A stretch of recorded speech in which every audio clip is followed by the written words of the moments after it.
Alright, finish up setting my camera. Just gotta awkwardly push myself up here. Hey everyone, my name is Logan Meek, and welcome to the Generic Vegan Podcast.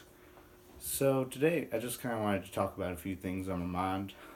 That's kind of why people start a podcast, right? And it was definitely a bad idea to start a podcast when I'm sick. Yeah.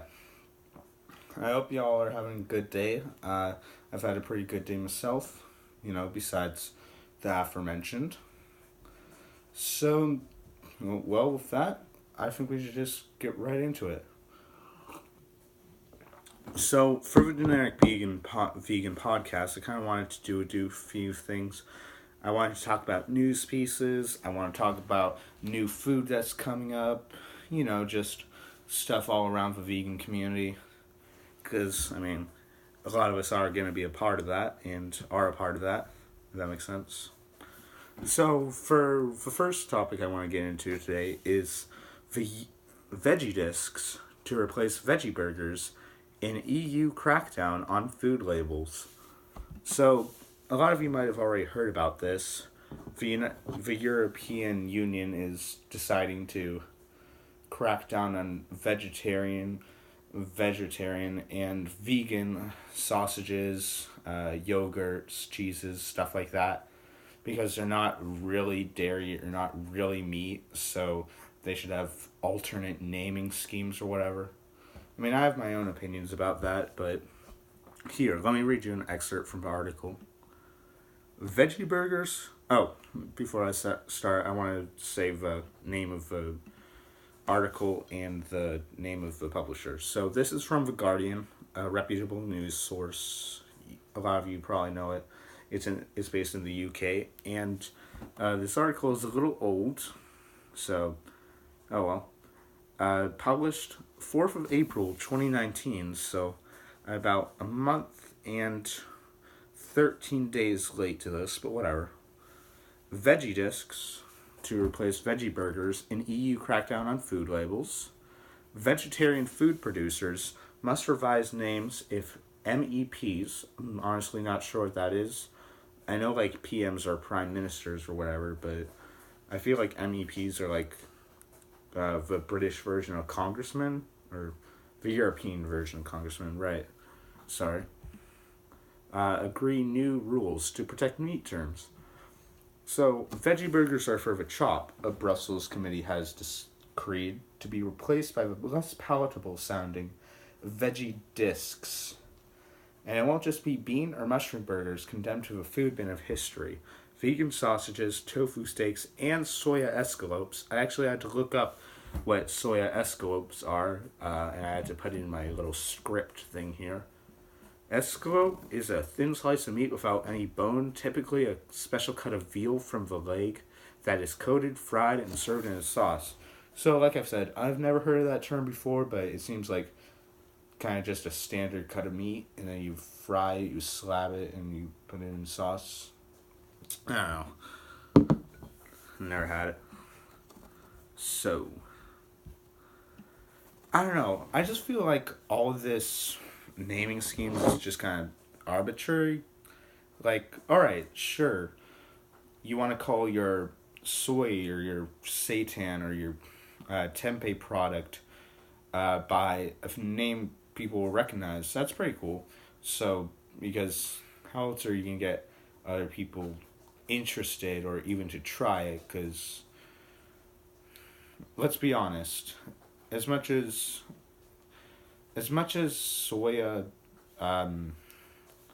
steaks kind of sounds contradictory, it's going to be a lot weirder to someone who doesn't really know what any of this stuff is if we start calling them here, what is the word that they used for it? So... Yeah, so instead of calling veggie burgers, they would call them veggie discs. Corn sausages become corn tubes. Soya escalopes become soya slices, so I guess they're kind of like sandwich slices. Like the stuff you put in your sandwich. I don't know. And seitan steaks become seitan slabs. Like, alright, a lot of those aren't really gonna be that affected, but veggie discs just sounds weird. Like, a disc is a geometric shape. It's not a food item. And corn tubes? Good God. I mean, seitan slabs isn't that bad because, slabs of meat, slabs of seitan, there's not really too big of a difference for people who are looking into it that much. At least not as much as I am, because turns out you actually got to do research to start a podcast. You can't just wing it. I tried that, and it did not go well, so yeah. And, alright, here's another excerpt. Andrew said MEPs had voted purely in the best interest of a consumer, and it should be seen as an opportunity for vegetarian brands to make their mark. I don't really agree with that, because, alright, you have these vegetarian companies, and they're gonna have to, mix up their... I don't think it'll do any harm to vegan or vegetarian consumers who... are already buying the damn product, but I feel like it'll do a lot more harm for anyone looking into a more plant-based diet, or a healthier diet, or just meatless Mondays, or anything like that, or converting to vegetarianism or veganism. It's just not going to help and I mean, I guess that's kind of what they're trying to do. I don't mean to sound conspiracy theorist-like, but the goal of any company, any business, including dairy farmers and slaughterhouses, is to, turn a profit. And with the tide kind of going against that in recent years, a lot of you have seen the articles where it's milk sales have dropped, and I think that's pretty cool. But of course there's going to be some retaliation against that, so I don't know, man. It's all just weird. This article is actually kind of funny just because how ridiculous it is. I mean, The Guardian doesn't really have too much of a say in it, because they're not oh, vegetarian food is bad, vegan food is bad, but they're definitely not swinging one way or the other. But just to hear veggie disc, it sounds like something out of a sci-fi movie. Freeze-dried food or stuff like that. I don't know. What do you guys think? I mean, I don't really know how to ask what you guys think, because right now this is the first podcast episode video I've actually made. But, yeah, what's your opinion on actually all of this name-changing stuff? Because it's not just going on in the EU, it's going on over here in the US of A as well. So, I don't think much has passed on it. I might be able to find the one. So, a couple of years ago, I think a Wisconsin senator was trying to pass a bill that was oh, you can't have... It was the Dairy Pure Act or something. Dairy Pure Act. Let me just look that up on my MacBook. The Patreon computers of bloggers, I suppose. That's a YouTube video. I don't want that. Here we go. From March 14th, 2019. That's actually a lot more recent than I thought it was. Dairy Pride Act aims to tackle mislabeling of non-dairy products. Let's see. This is by Dairy Herd Management, so I imagine it will be pretty biased on that regard. Alright. So a bipartisan bill proposed in both branches of Congress looks to combat the issue of mislabeled non-dairy products that unfairly use dairy names like milk, yogurt, and cheese. So, about that, it's kind of the same opinion I have on the soya escalopes or the seitan slabs or whatever. I mean, personally, I could care less. I mean, it doesn't seem like it, but I could care less what something is named. Just, I mean, if it tastes good and I can eat it, I'm probably gonna buy it. That's just the kind of person I am. Uh, but that's the kind of person most people who are familiar with this stuff are. They're not gonna change their whims based on something like this, but I understand that there might be a little bit of confusion, but I don't really think that the right approach is, nixing the terms like yogurt, cheese, milk, because those are kind of there because I believe that they're general terms for like the product. Like a milk is something you can put in cereal and you can. I understand that milk is something you get from the breast or the It's meant in the usage of cow's milk, human's milk, but I mean, what are we gonna? I understand some people are pushing for like soy beverage or coconut beverage, but that just sounds kind of weird to me. Maybe I've just been familiarized with the, because I've grown up eating those products: milk, yogurt, cheese. I don't know. Let's see. The Dairy Pride Act requires FDA to provide guidance on national enforcement of mislabeling by dairy imitation production within 90 days. Also, I actually need to. It's just proposed, so. Yeah, that's what I was thinking of. It was originally proposed during the 2017 with Senator Baldwin and Representative Welch serving as sponsors of the bill. That's why I heard about it a few years ago and have generally like it. Yeah. I wonder if I'm going a little off topic here with the Dairy Pride Act as compared to the veggie discs and food labeling and all that stuff. Truth in labeling. It kind of reminds me of like trademarks because a lot of people. The best example I have is back in the 1980s when Nintendo was popular. People started calling game consoles, video game consoles, Nintendos because it's a term that caught on. It kept increasing in popularity, and Nintendo actually led a movement. I'm not sure if you call it a movement, but they tried to popularize the usage of the term game console more. So, because I didn't really know this until a little while ago, but if your term becomes common usage, you can actually lose a trademark for it. So, I have to wonder if that might be something that could happen with milk or yogurt or cheese, because nobody has those trademarked, I suppose. They're just a general food term, but I don't know. Anyways, I think right now that I've discussed that for a bit, it would be a good time to break into a snack and drink break.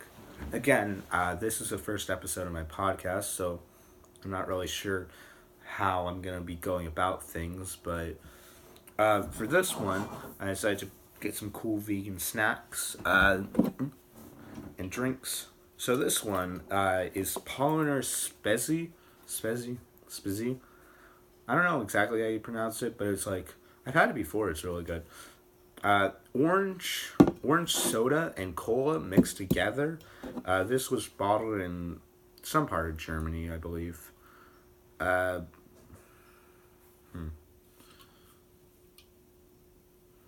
dun, dun. Munchen? I guess that's where it's bottled. So yeah, obviously, before I buy a soda or buy really anything, I'd like to check if it's vegan. So a good place to do that is Barnivore, which a lot of you probably know. So I went on there. And luckily, partially to my surprise, I didn't know they did sodas. I just kind of Google searched, is Spezi vegan? Uh, and this came up. So on Barnivore, it says, yeah, it's vegans. There's no animal products in it. Uh, Unfortunately, the bottles have use a casing based glue, and I guess it's just one of those things you can't really escape because everybody has their own opinions on veganism and whether stuff in the labels, or not really labels, but like if an animal product is used in the bottling, like take wines for example. Some of those processes, I don't really know how wine is processed, but I know a lot. Some of them use like lactic acid, I believe, that's derived from cows, and this drink itself is vegan, and actually this can I got is vegan, but apparently their glass bottles, the labels are attached with a casing based glue, so that's a little bit annoying. We can't even escape milk in in the non-edible stuff we have. And yeah, besides that, the entire company is actually vegan because they operate under the Bavarian Purity Law of 1516. Beer brewed based on that law only uses the natural ingredients: hops, malt, water, and yeast. So that's reassuring to hear, and I actually probably should have grabbed this before, but whatever.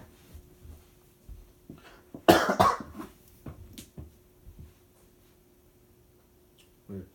Oh shoot, it's actually over here.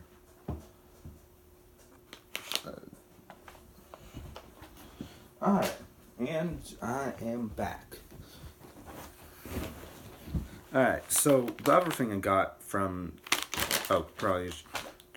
I got this one from World Market. I'm not sure if all of you have a World Market around you. Maybe not, or have heard of a World Market. I feel like a lot of you would have, but we have one downtown. They have a lot of cool international drinks and food and stuff.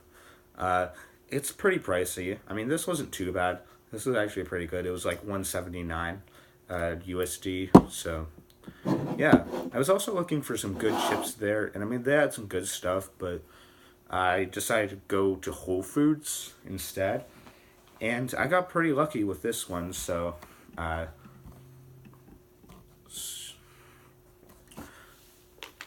so I went to Whole Foods. I'd imagine most of you know what a Whole Foods is. If you don't, it's like a mix between a natural food store and a supermarket, because it just has a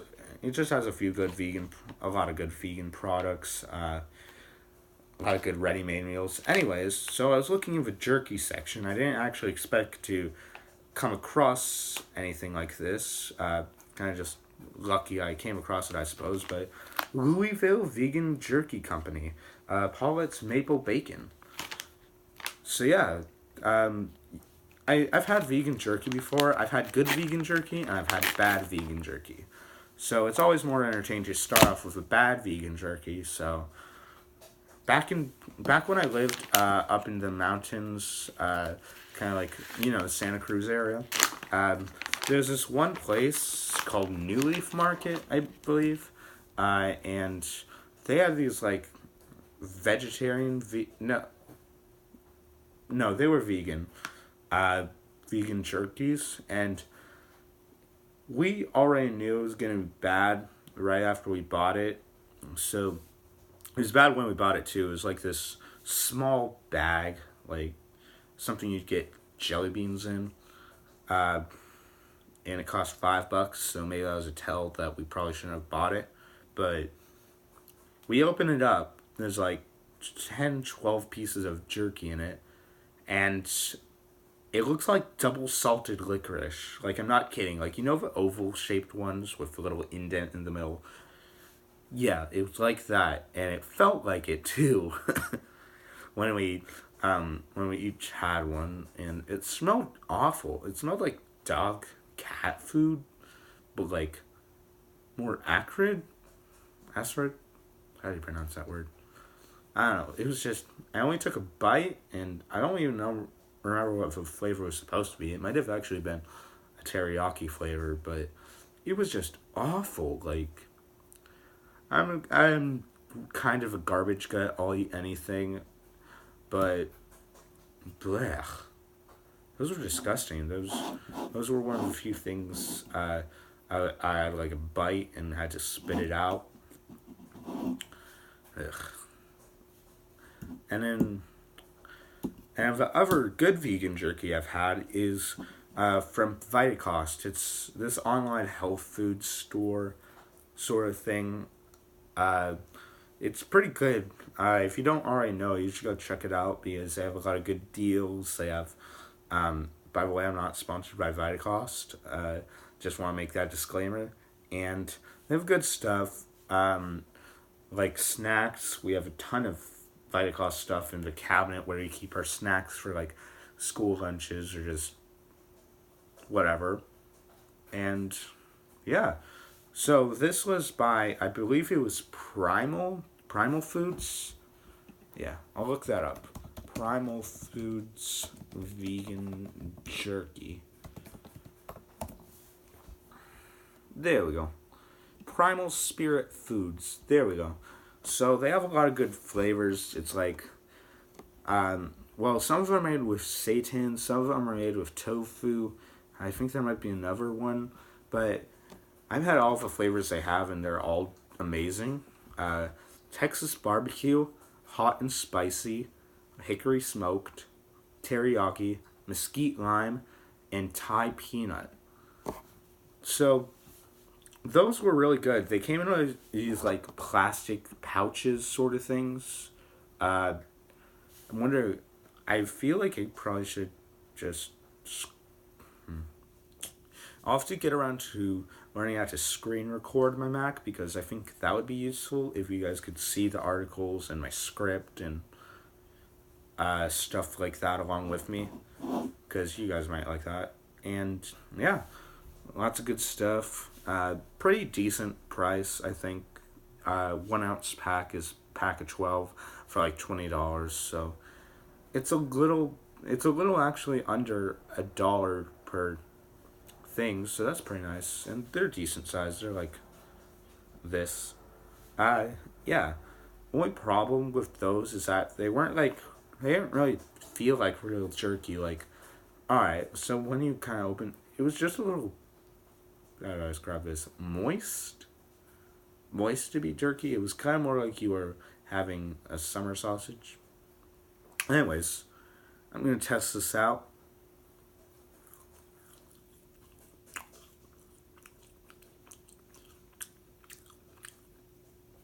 Yeah, it tastes pretty damn good.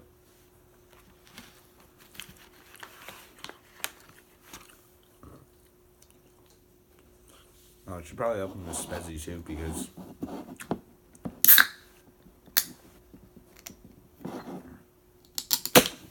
there we go.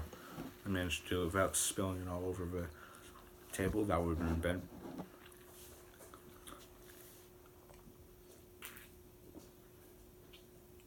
And yeah, it's really good. I forgot to refrigerate it, but still delicious. And if you're wondering what's in this cup, it's just water. This hand-painted XKCD mug I made. Yeah. So, usually I like to do a lot of my, I like to do shopping at a few places. Our family goes to a few places like Costco, Target, Trader Joe's, sometimes Safeway. All of them have pretty good options, but a lot of the stuff we buy online too. Like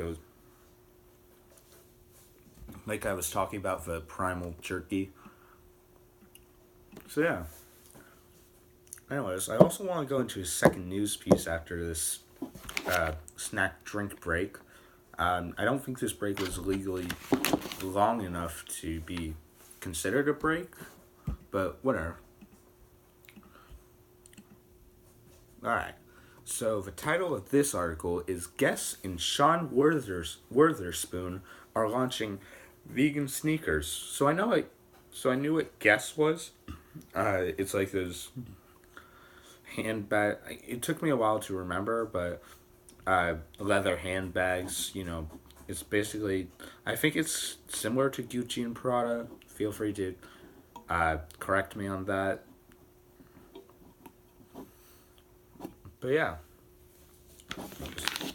vegan shoe designer Sean Witherspoon, and I thought Sean Witherspoon was a store, but it's actually a vegan shoe designer, which is pretty cool. I feel like that would be a fun job title to have. Oh, what do you do? I design shoes, but they're vegan. So if I eat a shoe, then hey, that sounds stupid. Vegan shoe designer Sean Witherspoon has teamed up with American clothing brand Guess to launch cruelty-free vegan mesh sneakers, and these look pretty cool, actually. So, they have like this white sole on the bottom, Guess in kind of like 80s style lettering, cute pink mesh, white, black. I wonder if they'll have more color options. It never really said in the article, which was actually released yesterday. Let's see. Layered mesh, tons of purples, and 3M. Lots of changes to be made, but I'm hyped on this sample. I know it's kind of rude to be choosy, but I hope that they do come out with more color options, because although I like the colors in this one, a lot of people I understand won't, and if that's the only one that they have, I don't feel like that would bode well for anyone trying to buy vegan shoes from them. Oh, that's cool. Witherspoon also created the Air Max 197, which quickly became one of the most popular sneakers of that year. That's pretty awesome. Yeah, vegan footwear. More people are ditching their animal-derived footwear in favor of vegan shoes for ethical and environmental reasons. The production of leather, commonly used to make footwear, is known for its cruel treatment of cows in particular, no duh, and producing the material also leaves a mark on the planet due to highly toxic chemicals that are used in the tanning process. So that's pretty awesome. More and more people are... Alright, so there's kind of like people on both sides of the fence about vegan clothing and non-vegan clothing, and where do you even get vegan clothing, and what is vegan clothing? So, a lot of people who are plant-based don't choose to change their clothing options for veganism, because, they're either doing it for health, that's their personal choice, and, stuff like that. So, obviously, one of the goals of veganism is waste not, want not, and a lot of people, I shouldn't say a lot of people, some people who want to get rid of their old non-vegan clothing because it doesn't bode well for them. I really don't think you should just trash all your clothing and say, hey, let's replace all this non-vegan clothing with new meshes and shoes, and because one, that's not realistic. You gotta most people don't have enough money to completely reformat their wardrobe like that, and two, that's just extremely wasteful, because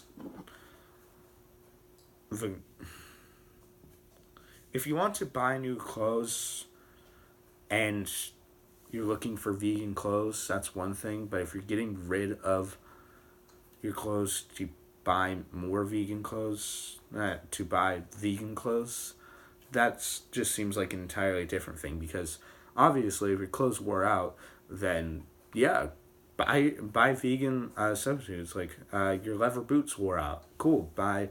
I'm trying to think of a good shoe brand. I mean, Doc Martens has a vegan option, and Doc Martens are pretty popular, right? I think Uggs has them too. Anyways, so yeah, that's just my opinion on it, and I understand that it might be hard to find vegan shoes or vegan clothing in general, because to be honest, when I first started off veganism, well, that wasn't really that long ago, like 2 years, I think. Uh, I didn't really know what vegan clothes meant. Like, I didn't know cashmere. I didn't have any cashmere stuff, but cashmere is apparently from sheep or lambs. Could be wrong on that, but I just know it's not vegan when I thought it was like some plant fiber sort of thing. And silk, probably should have realized that because spider silk, but didn't realize that wasn't vegan either. Yeah. Let's see. Companies are keen to keep up as more people step towards vegan products. Multinational fashion retailer Topshop, I think I've seen like a few of their stores, but I never really gone in. Launched its first vegan shoe collection. The 12-piece footwear line features 6 styles, including high heels, mules, and sandals, in neutral colors like black, white, tan, and blush.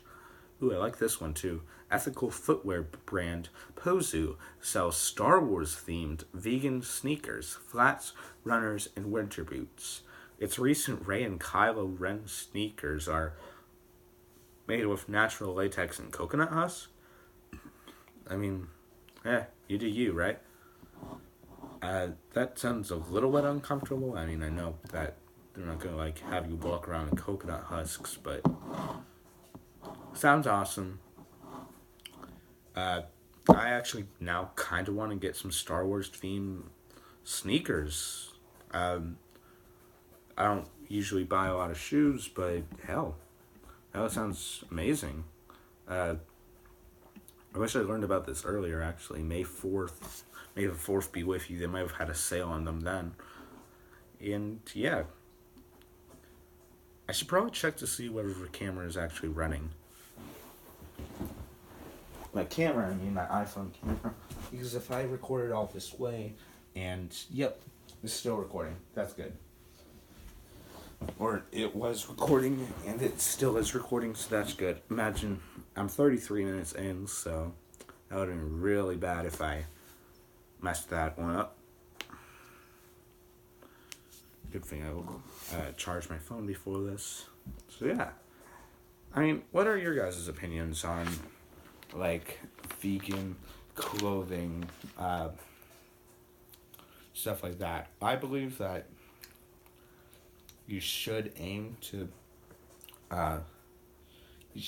for, if you're buying new clothes, don't get something like made of like leather. Don't get a leather jacket. And it's one thing if it's gifted to you, because like, what are you gonna do with that? I mean, you can donate it. I mean, you could do that with your non-vegan items anyways. You could donate it to like a friend or to a thrift shop. That's actually a good idea. That's a good way around it, throwing it away. See if a lot of people want your stuff, and there's still like the problem of like a lot of people don't have the money to completely reformat their wardrobe, but hey, I'm gonna assume that most people don't expect that anyways. I mean, I know some people would, but I have like a leather belt. I have I'm sure a lot of my clothing contains like wool and stuff, and I'm not just gonna throw that all out. It's still working, and if time comes to replace it, I'll replace it with something like cotton or yeah. Alright. And let's go on to the next section of the podcast.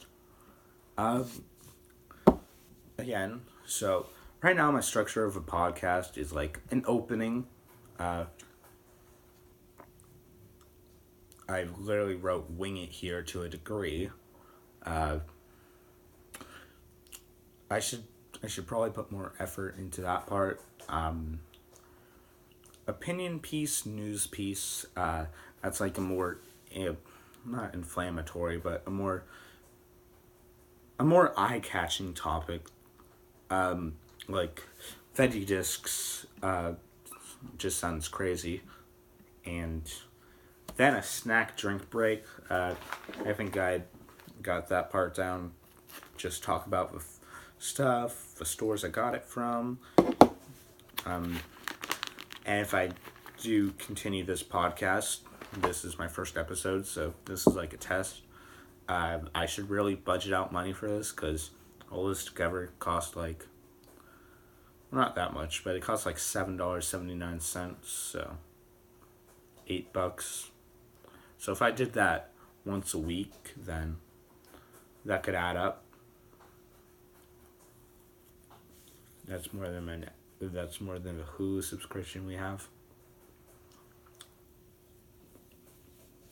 Anyways. And then a secondary news piece after the snack drink break. So now this kind of be like a vegan news / talk podcast. Well, the talk part is really just me holding a conversation with myself and with my phone. But maybe I'd like to get somebody else on to talk with, have more organic discussion. No pun intended with organic. So that's what I do with Guess and Sean Witherspoon sneakers. Yeah. And the next section is a new vegan product. So basically I'll be talking about new vegan stuff, like at a fast food restaurant or at a supermarket, or just stuff like that. And this one was actually a little bit hard to research because I was trying to find something that, one, came out pretty recently, and two, I haven't two, that would actually be interesting to most people, because I'm not going to cover something on like, hey, that mom and pop shop down the street just added the Beyond Burger to their menu, because like obviously that's really cool, but that doesn't really have a widespread influence, and assuming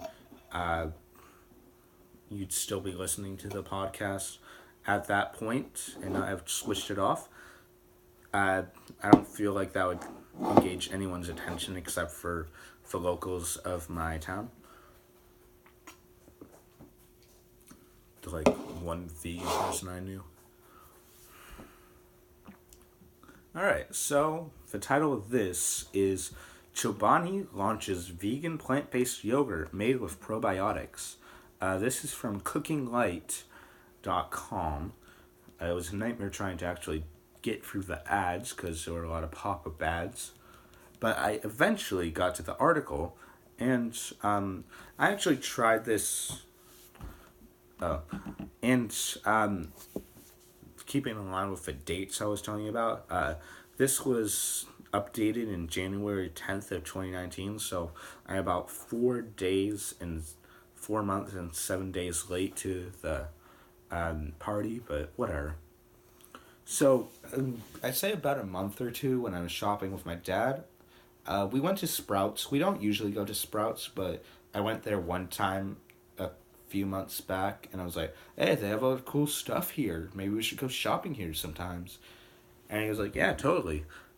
So we went there, and we were looking around the plant-based stuff, because because although I'm the only vegan one in my house, we still try to eat healthy.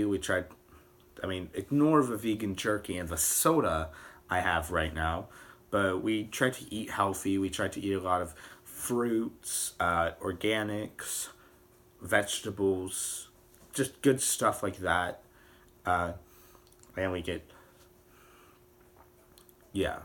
So, I was looking around the plant-based section, the plant-based dairy, can't call it that anymore, I guess. But it was like cheeses, lunch meats, stuff like that. So I was looking at the yogurts. There were a lot of the stuff I'd seen at Whole Foods and at Trader Joe's. Well, not the... Actually, Trader Joe's only has their brand of vegan yogurts. Huh. But there was like the Silk, there was the Kite Hill. There were a few new ones like Vega Protein yogurt. I tried that one too. It wasn't super good, but it wasn't bad. It was kind of what you expected protein yogurt to taste like. Follow Your Heart apparently makes yogurt. I had no idea. I love their cheeses, but I had no idea they made yogurt. And so I came across the Chobani stuff. They have these cans, no, not cans, cups, containers. The standard yogurt containers. And they also had these like 8-ounce drinkable yogurts. And I had to get some of those too because I haven't actually had one of those since 7th grade. When I used to go to the supermarket in the mornings to get like hot breakfast before I went to school. And yeah, so I've tried a few of the different flavors. It's still a thing in our fridge. I liked the slightly sweet one and the strawberry one. They were both really good. I like the slightly sweet one because, as the name might suggest, it's slightly sweet, but it's also a little bit tart, which is nice. It's not overpoweringly sweet. And I like the strawberry because I'm a sucker for strawberry. And there were little like bits of strawberry. It was just very good. And the yogurts themselves were like both the drinkable and the eatable kind. They both felt the texture was both good on them. It wasn't too thick. It wasn't too thin. It was a little bit thinner than some of the yogurts I've had, but that's fine. I'm not looking for like a Greek yogurt, which I have, but so yeah, it was just really good. Unfortunately, the last time we got them, there were like these little weird white clumps in them. I was kind of worried that it was like past the expiration date, but it wasn't. It was just they tasted like unflavored yogurt. I don't know what, but they tasted weird, and the texture was a little. I don't know. Probably shouldn't have kept it eating, but I think that was just a fluke. The yogurt is really good, but yeah. Oh, I probably should have. Yeah, I already said that these were coconut based, right? No. Alright, so they're coconut milk based. A lot of yogurts are coconut milk based because, it's neutral. It's a good flavor to have with yogurts. It's better than soy because soy is good in a lot of things. It might leave a little bit of a weird beanie aftertaste. So, just in some products, not most products, but I feel like it would be more noticeable in yogurt than anything. And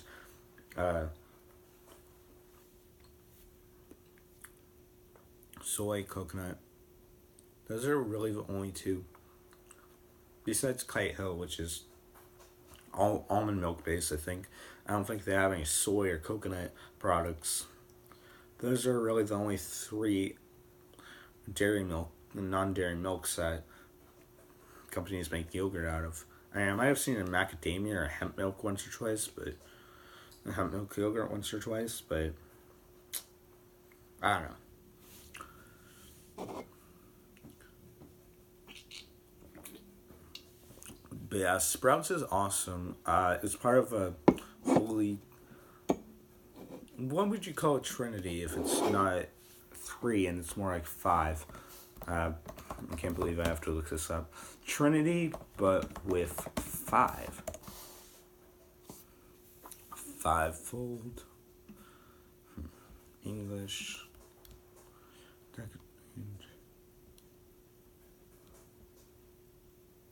Quincux. Alright, the holy quincux of stores that we like to shop at.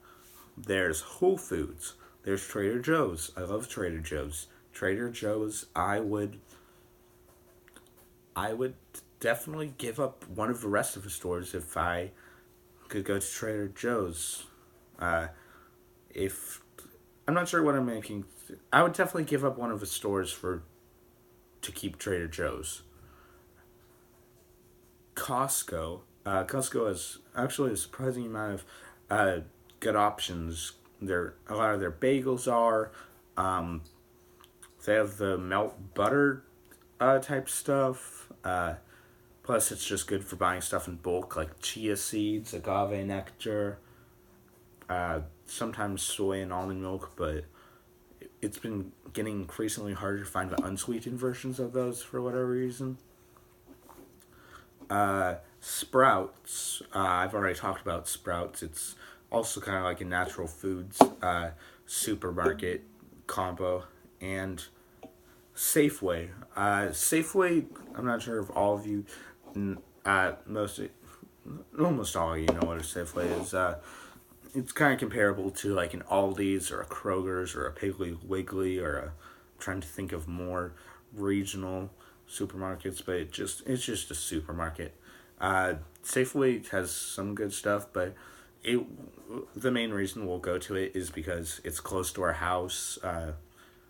They have a couple good ice cream stuff, so if we want ice cream, we'll go there for like, what do you call it? Haagen-Dazs does a non-dairy ice cream. Ben & Jerry's does a non-dairy ice cream. Halo Top does a non-dairy ice cream. I don't like Halo Top, though, because it's just kind of weird. I don't know how you can make ice cream taste with the texture of starchiness, but they did a good job for, I guess, being a health food ice cream. Not a Moo. Not a Moo is awesome. When I was actually visiting Wisconsin, for family stuff, they had so many surprisingly large vegan sections in their stores, because I guess, I don't know why, but they had like 12 different flavors of Not a Moo ice cream. They had, and to be fair, it was all pretty expensive because a pint was like $7, which is insanity, but I don't know, supply and demand or something like that. Although I don't think that. But the Piggly Wiggly and Festival Foods in Wisconsin, they had an entire aisle of frozen pizzas from back and forth, both sides, which I just thought was absolutely insane. And they had a separate natural food section, which is where the vegan stuff was kept, and even there they had like 10 different types of frozen pizzas. Man, they love their pizza. I mean, I love my pizza too, but I ain't got nothing on Wisconsin. Yeah. I don't really have anything else written for this. Yeah. I hope you guys like the podcast. I'll obviously be working on improving it. A couple of things I want to do is get a decent microphone, or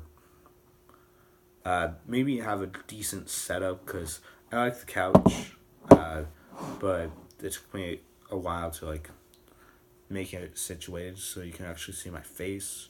I actually had to get one of those chip clips and attach it to my phone and, do it kind of that way. Yeah. And I hope next time I do this podcast, I will sound a little better. Yeah. All right. Hope all y'all have a good night or day or whatever time it is for you. And yeah, hope you liked this first episode of a generic vegan podcast. I'll probably be uploading to YouTube and maybe Spotify. We'll see about that. This is Logan Meek signing off.